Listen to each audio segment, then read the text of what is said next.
Breaking ન્યૂઝમાં દર્શકોનું હાર્દિક સ્વાગત છે. આપ જોઈ રહ્યા છો ગુજરાત ન્યૂઝ 24. સમાચાર મળી રહ્યા છે સરદાર પટેલની 150મી જન્મ જયંતિની ભવ્ય ઉજવણીના. પાટણ જિલ્લામાં સરદાર પટેલની 150મી જન્મ જયંતિની ભવ્ય ઉજવણીઓની તૈયારીઓ તેજ થવા પામી છે. જિલ્લા પ્રભારી મંત્રી શ્રી સ્વરૂપજી ઠાકોરની અધ્યક્ષતામાં મહત્વપૂર્ણ બેઠક આજે યોજાઈ. પાટણ જિલ્લામાં લોહ પુરુષ સરદાર વલ્લભભાઈ પટેલની 150મી જન્મ જયંતિ નિમિત્તે જિલ્લા કક્ષાની ભવ્ય ઉજવણીની તૈયારીઓ શરૂ કરી દેવામાં આવી છે.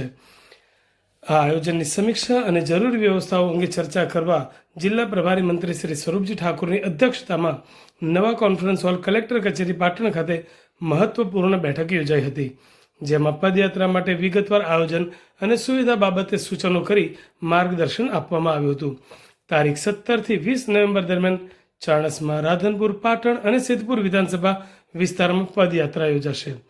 દરેક સ્થળે સરદાર પટેલના વિચારોને જનમાનસ સુધી પહોંચાડવા પદયાત્રા, સાંસ્કૃતિક કાર્યક્રમો અને લોક જાગૃતિના કાર્યક્રમનું આયોજન કરવામાં આવશે. તમામ પદયાત્રાનો સમય સવારે 8 વાગ્યાનો રહેશે અને તેમાં સામાજિક, ધાર્મિક આગેવાનો, સાધુ સંતો, સ્વયંસેવકો, સ્થાનિક લોકો સહભાગી બનશે. બેઠકમાં સાંસદ શ્રી ભરતસિંહ ડાભી, જિલ્લા પંચાયત પ્રમુખ શ્રી હેતલબેન ઠાકોર, ધારાસભ્ય શ્રી લવિંગજી ઠાકોર સહિત ઉચ્ચ અધિકારીઓ અને કર્મચારીઓ ઉપસ્થિત રહ્યા હતા.